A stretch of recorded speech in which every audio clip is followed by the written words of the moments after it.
Good afternoon, everyone. It is Audrey Russo, President and CEO of the Pittsburgh Technology Council.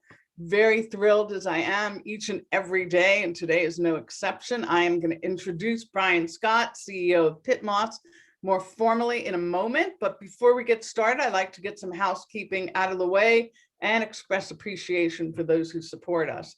And that is Huntington Bank, thanking them for always being with us each and every day and making sure that Pittsburgh is an amazing place for people to do business and build their lives. If you don't know anyone at Huntington, let us know. We're happy to connect you with them. Also 40 by 80, that's the wholly owned subsidiary of the Pittsburgh Tech Council.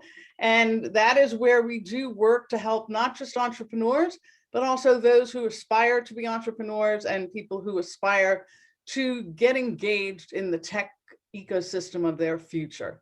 Stay tuned because we do have some announcements coming up, hopefully in the next month, about an apprenticeship program that it will make sure that we are addressing and including people from all over in the fields that all of us on this call know are in high demand.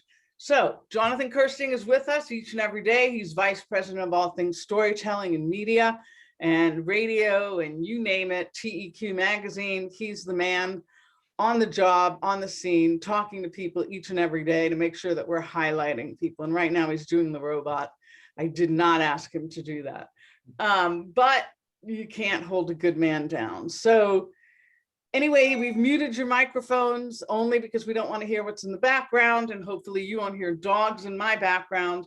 And we've asked for you to participate in the chat and ask our guest a little bit about what he and his company have been up to. So Brian Scott, no stranger to us at the Tech Council, but no stranger either to the show. He was on the show, I think over a year ago, and it was pretty cool to have an opportunity to talk about what he was up to and what he was building. He's got a great story. We're gonna wind it back a little bit and talk about Brian, the man, and the man who built this company. So PittMoss, and you can look it up. I think it's pittmoss.com, and you will be able to see what he's been up to. So here's Brian Scott, and of course, in his background, the ad campaign is going on right behind him. But I want to welcome him because we're going to talk about a lot of things. We're going to talk about root balls, cannabis, CO2 emissions. You know, even if you recall, the last time we talked a little bit about Mark Cuban, Shark Tank, but really what he's up to now. So we're not necessarily looking back, we're looking to the future. So thank you for being here, Brian. Welcome. Yeah, thanks for having me, Audrey. I always like meeting with you guys. Well, how are you doing? How has it been? It has been great. We've been having a fantastic year. Where COVID has been a pain for everybody else, it's actually been really good for us. A lot of people home gardening, you know, doing their own growing. We have really tried to focus on that. There have been both peat and seed shortages, and our product is peat free, and we also give away free seeds with all of our orders online. So both have been really good for us. So wait a second. So the supply chain dilemmas that we experience, all of us in our work, you're saying that it actually hit your world as well with seeds? Yeah, both with seeds and with peat. So, you know, there was just such a huge flood of people gardening for the first time last year that there was a big seed shortage. And this year, the same thing. People knew it was kind of coming. So the supply chain's definitely been disrupted. You know, we tried to order like 2,000 seed packets last fall, and it took us going to like 5 different vendors to get enough of them. Yeah, it was crazy. So what kinds of seeds, can I ask? Yeah, like we're favorites. Yeah, for us, like we're always looking for vegetable seeds for people to grow their own food. You know, occasionally we'll do some flowers, but really with COVID, it has been more about giving home gardeners the chance to be successful growing their own food. That's what we've really focused on. So the proliferation of urban gardening, or has it been just suburban and rural, or what do you? No, it's all of that, really. I mean, it's we were talking a little before the show, but it's a bunch of things. It's urban gardening. Believe it or not, we have a chicken bedding product, and the chicken bedding for people in urban atmospheres. So many people are getting chicken in chicken coops right now. I think it grew like 5,000% last year. Yeah, nationwide. So many more people are doing that. Cannabis, we talked about, more and more states are legalizing cannabis. Right. So we're finding like home growers, they're using our product to grow cannabis. It's just like across the board, people doing regenerative agriculture, across the board, people are just growing way more today than they were 2 years ago. So, so what do you what's your growth been like? Can you share with us how much your growth has been since we saw you last year? Yeah. Since we had like really super growth like 5 years ago when we first started launching our products, but we have been growing typically 40 to 50% a year. Last year we grew a little over 40%. The first quarter of this year we grew 127%. So we more than really did way better than doubling in the first quarter. I can tell you for April, it's almost done. We're going to more than double what we did April a year ago as well. So, and they're starting to turn into big numbers for us. So again, we were talking about hiring people, like we're hiring a bunch of people right now, a little more seasonal, but for the next 2 to 3 months, like we're going to be slammed. Every day we have trucks coming in and out of here. So where are you selling? Because perhaps seasonality isn't the same everywhere. I mean, here in Pittsburgh, obviously you see it spike. Yeah.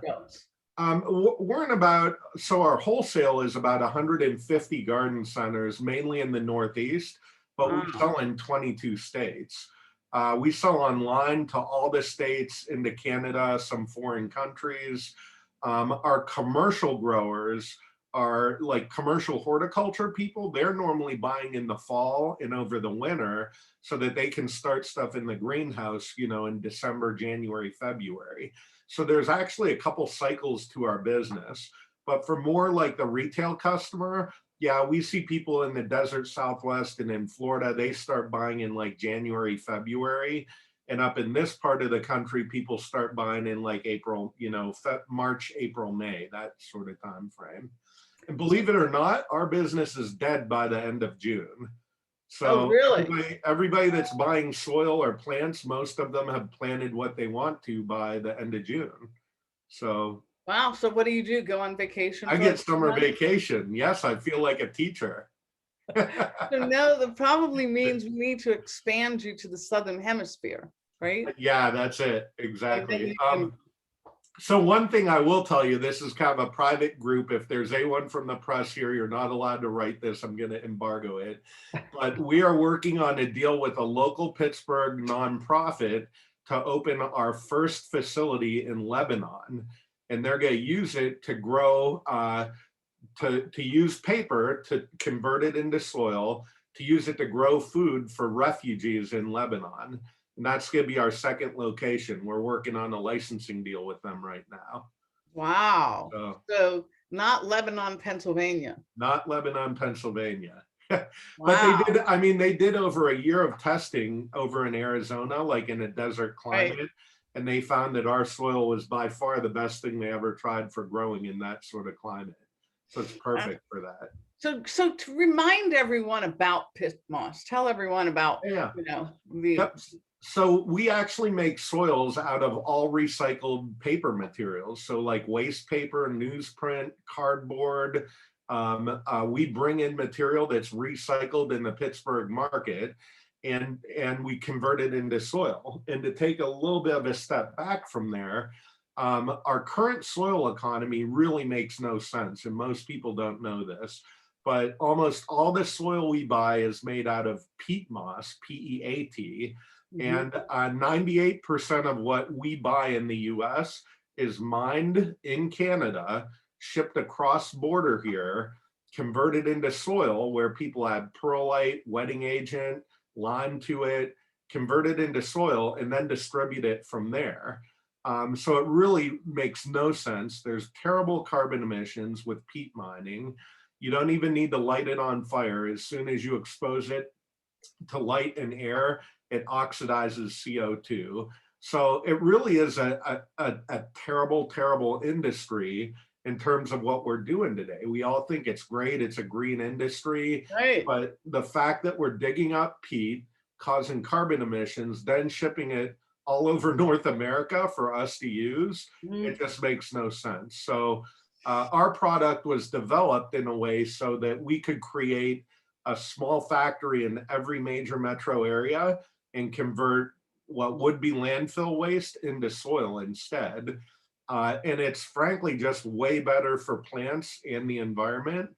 You can use way less water and much less fertilizer and still get a bigger, healthier plant. So, And um, so can people come and donate to you? yeah, Or we have where do people you get? drop off paper and cardboard all the time. They come to the factory and just drop stuff off. Yep. So Wow. Catherine Mott, from Blue Tree, Yeah, she she's on comes our down board. about every 3 weeks with an entire like SUV load of paper and cardboard for I me. love that. Gathers I, it from her neighbors and everything. So yeah, it's awesome. that's awesome. So maybe we should try that kind of campaign. Would that be helpful to you? For sure. Yeah, that would be great. We're actually working with Beaver County. We're going to do a recycling program with 3 middle schools. So the biggest problem with almost all paper, really with any recycling, if you think about how much contamination there is. So pizza boxes with a bunch of grease, a lot of like mail envelopes that we get that have a plastic window, we need to tear that plastic out of it. So the hardest thing for us is just making sure that we're removing a contamination. So the more we can do with people that give us really clean paper, like that really helps us keep our costs reasonable. And so how do you separate? What's your separation process? So most of what we do is we buy from recyclers locally that go out and gather paper and then they bring it in. Typically, we do not use mail waste because of all the plastic Right. in it. Except for here in the office, like we all tear our plastic out of our paper and then recycle the paper. But most people don't do that. But every single piece of paper or cardboard that we use, we hand sort. So it's pretty labor Wow. intensive. There aren't really good tech solutions to peel tape off of cardboard right now and things like that. So that's the kind of stuff that we still do by hand. So you don't think that someone's working on some robotic sorting? I would love to do that. Who are people at CMU that can help us peel tape off of cardboard? That's what we want to do. Is that the biggest obstacle, is peel the tape off and then the plastic? Yep, and plastic off of like mail waste, like that sort of thing. Yep. Yeah, it's sort of interesting that people are still using those kind of plastic windows and all the plastic that's Yeah, for tied to that. sure. So Yep. what about magazines? Will you take magazines? Yeah, we take magazines. We take the thing I tell people, a lot of people, when we first started, we could only use newsprint. And if you think of that rough paper where you tear it, Right. it tears one direction. And the thing is, although newspapers are going away, that kind of paper hasn't gone away because it's the cheapest, least processed paper. So a lot of our mail waste, like a lot of the ads that we get, are that kind of paper. And that's actually really, really good paper for what we do. We can process magazines, but it's a little harder because they have more clay to them. So Mm. they're a little more slick. So we can use those, but we need to mix them in at a certain amount in order for it to work properly. Oh, so is there a ratio? What's the ratio that you use? So we protect all of that with our trade secrets. So we can use some cardboard, some magazines, right? But that's almost like a secret formula for us, how much of each we can process for a batch of what we're doing. So yeah, we protect that. Well, I was not asking to give away your trade secrets, but I was just trying to see if there are people who could contribute For and sure. what that mix really is. So I'm Yep. glad to see that kind of recycling. Maybe there are things we can do to help draw some attention to that. Because when the recycling goes into the trash from the city, do you get that? Are you work with any of those recycling centers? So most of those centers we don't. Most of the people that we work with have paper collection areas.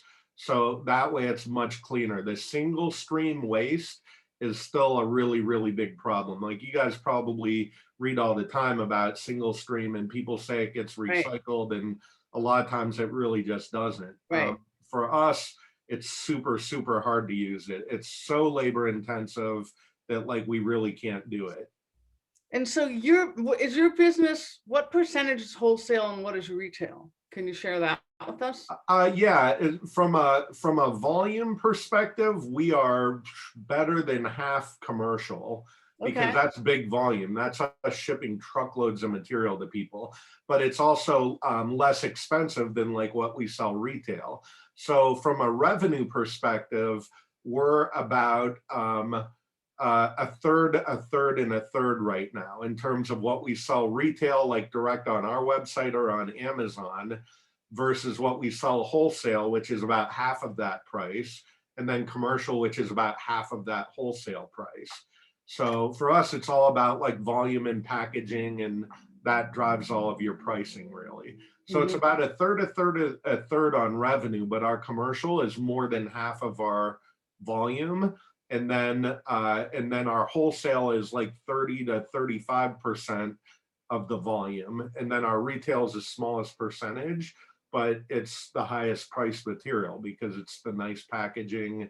We have to pay for shipping, like all of that sort of thing. Right.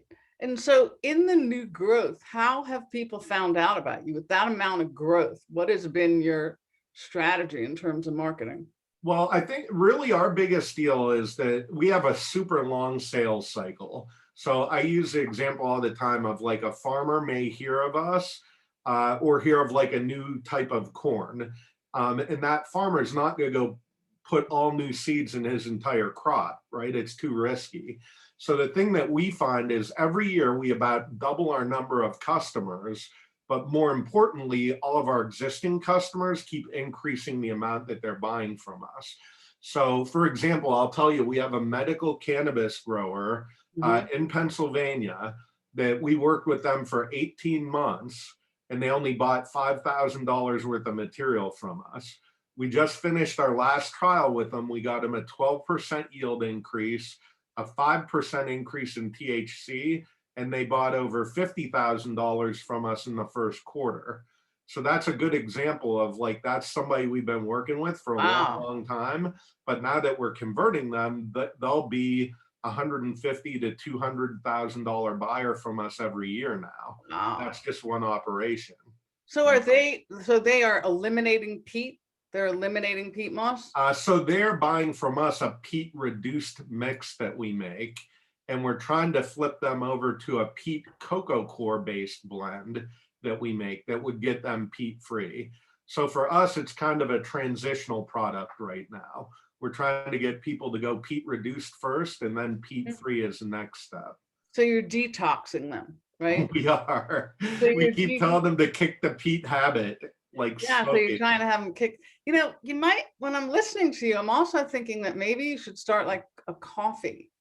Maybe there's like, you know, something that you can do with coffee in terms of cocoa beans and that whole market down there. I don't know enough about it, but. So it's interesting you say that because we are talking about integrating some coffee ground waste as part of our product. So we're not there yet, but we're doing some R&D with that. So coffee grounds are supposed to be good for the soil? They can be. Right. So coffee grounds are typically high in pH. That's so what depending on your soil, it can be good or it can be bad. If you've got moderate to high pH soil, it's not good. Right. If you've got acidic soil, it can be good. Right. I've killed plants with coffee grounds. Yeah. Yes. Right. Yeah. So I don't take the pH, obviously. Yeah. You know, as a seasoned gardener, I'm not. But, you know, I do think like the world really is your oyster now. So many people caring about reuse and sustainability and people living in their, you know, more appreciating their homes. For sure. I think that you really should be at a high trajectory. There's a question about, do you sell direct to consumer? We do on our website on PittMoss.com as well as through Amazon, but obviously we prefer people buy from us directly. Okay.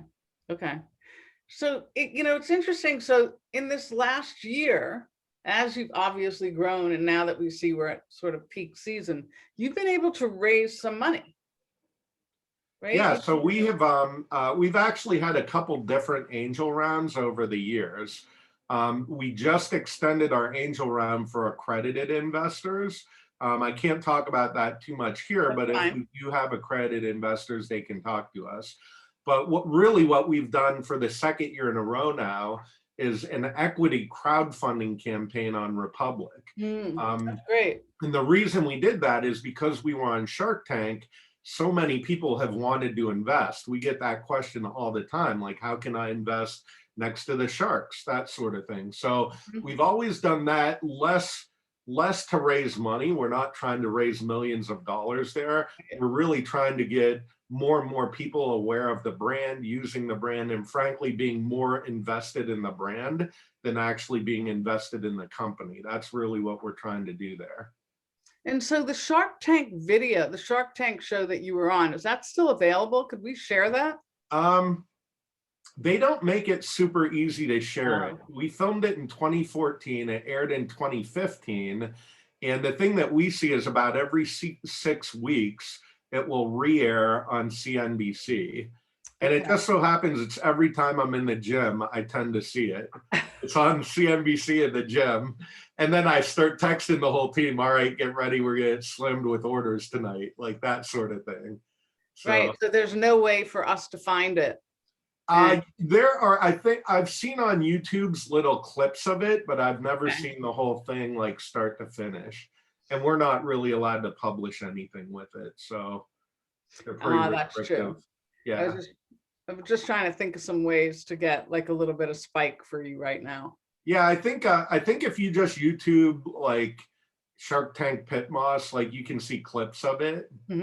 Yeah, but I don't think they show like the entire episode. So refresh everyone. They probably, if people didn't know, that not only were you on Shark Tank, but you got investors. Yeah, so actually it was our founder, Mont Handley, when he first developed the concept. He went on Shark Tank. He didn't really have the factory. He didn't have any products, but like the magic that he developed is this way to fiberize paper and reconstitute it into what I call like little peds that look like this. And if you think about most paper, when you wet it and compress it, it turns into like a paper mache. Right. So like his real genius invention was finding a way to fiberize the paper and put it back together in that way that would hold water and aeration. And that's what's patented. So he went on Shark Tank, and actually 3 of the sharks wanted to invest. It's actually kind of funny if you watch the episode. Blue Tree Allied Angels in Pittsburgh had already invested.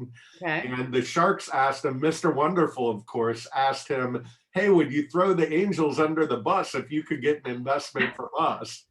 And Mont said, yeah, I would. But the problem was we were already invested. So he did not have enough room. But Robert Hershevek, Mr. Wonderful, and Mark Cuban all wanted to invest. So if you watch the show, they make it look like all 3 invested, but we didn't have room for all of them. So Mark Cuban ended up taking the deal because we all know he's a Pittsburgh guy and he really wanted the Pittsburgh company. So great. So does he sit on the board at all? Does he sit on your board? No, he has a board observer seat. And he is my most famous Twitter follower, I will say. So I could email him. People ask me all the time for his email. I'm not giving it up, but he's not super active with the company. It's not like what you see in the shows. You know, he's got, I think, over 500 angel investments. Right. And he's got an entire firm with handlers that. So we actually have a rep that we would work with more than Mark directly. That's great. So Jonathan, are there any questions out there? You're on mute. There's just a great comment here from Dave DeMays. Why didn't Mick Jagger pick Randy Moss up from the airport? Because a Rolling Stone gathers no moss. So, oh my gosh. Who said that one? that is Dave DeMays. So yeah, good stuff. Well, there's a lot, like there's Bob Dylan songs. There's so many songs that I can think of that talk about moss. So what is the one thing that you want everyone to know here who's listening? You're located in Ambridge, right? Yep, we're located in Ambridge. So the thing I really want people to take away is how bad peat is for our environment and for horticulture. We just don't talk about it because Miracle Grow's out there, all these people out there, you know, selling soil. It's all peat-based stuff. We really need to break that soil economy. We have to find a way to do that. I have been pushing super hard. I would love to see Pittsburgh declare themselves the first peat-free city in America. There's no reason we can't do it. And we keep pushing any pressure we can put on our local officials. Wow. We want to be the first peat-free city and really kind of tell America that every city can do this. Wow. And we know we've had some issues with air quality in Pittsburgh. Right. Like, what better place to be a leader on that front? Yeah, Right? that shouldn't be too hard for us to help you with, right? Doesn't it seem like that, Jonathan? It seems like a slam dunk to me. It seems like we could do it. So That's you have me one too. comment here before we end. Ron, do you see someone is reaching out? Yes, this is a good one here. So let me pull my chat up so I can see it. So this is from Renee Coyne. Says, great to hear your commitment to greening up the growing and horticultural industry. Definitely agree that peat moss is not an ideal solution for sustainability. I would love to connect with you on the Mikowski Center for Sustainable Systems and Research at Slippery Rock University. It'd be wonderful to partner. And yes, you guys should link up. Let's get you guys connected. Yeah, that's perfect. And I'm easy. It's just brian@pittmoss.com, BRIAN. So That's super great. easy to email me. That's great. So we're, we want to support you. We can be peat free. Yeah. So I don't know enough about what that entails. But Well, that's really, if you think about it, whether it be for the city or for a university, I'd love to see Pitt or Duquesne become the first peat-free campus, right? Well, I think you just heard from Slippery Rock. That's a great place to start. Chatham, like there's a bunch of them out there, So really, we just need to stop using peat, and it doesn't have to be pit moss. It can be compost. There can be other solutions, but there's just no reason for us to use peat anymore. So do you have like a sticker that says no peat? We do not, but that sounds like a wonderful idea. We do a lot of peat-free stuff. We do a lot of peat-free. Yeah, I like that. Yep. Free peat, use pit moss. Like Pete's a dirty guy. Exactly. I love it. I think it's great. So I can't thank you enough. It's always great to catch up with you. Now it's my reminder to buy as I get ready for my own little planting season. I certainly don't have an urban farm, but I have some plants. Yep. And I know that you can see in some of these garden places, the small ones, you can see signs up that say that they sell pit moss.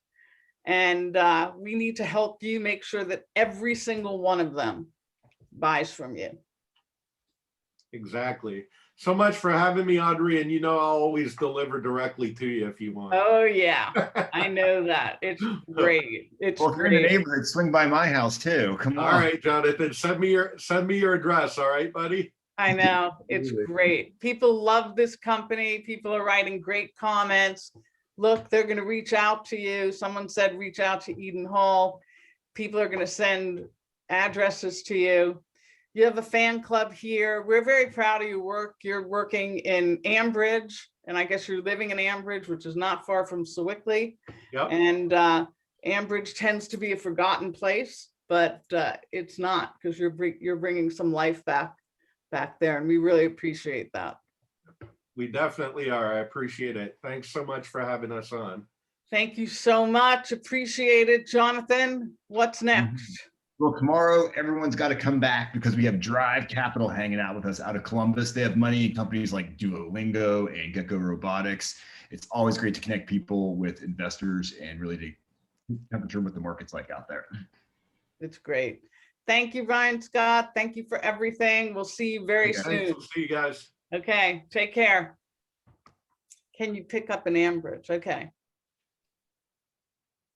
We'll find out. Brian. Yeah, actually, the Do It Best in Ambridge sells us, but for commercial, people can come to the factory to pick up. Okay, awesome. Yep. You got some good, look at this. Yay, Ambridge, great town. That's awesome. Awesome.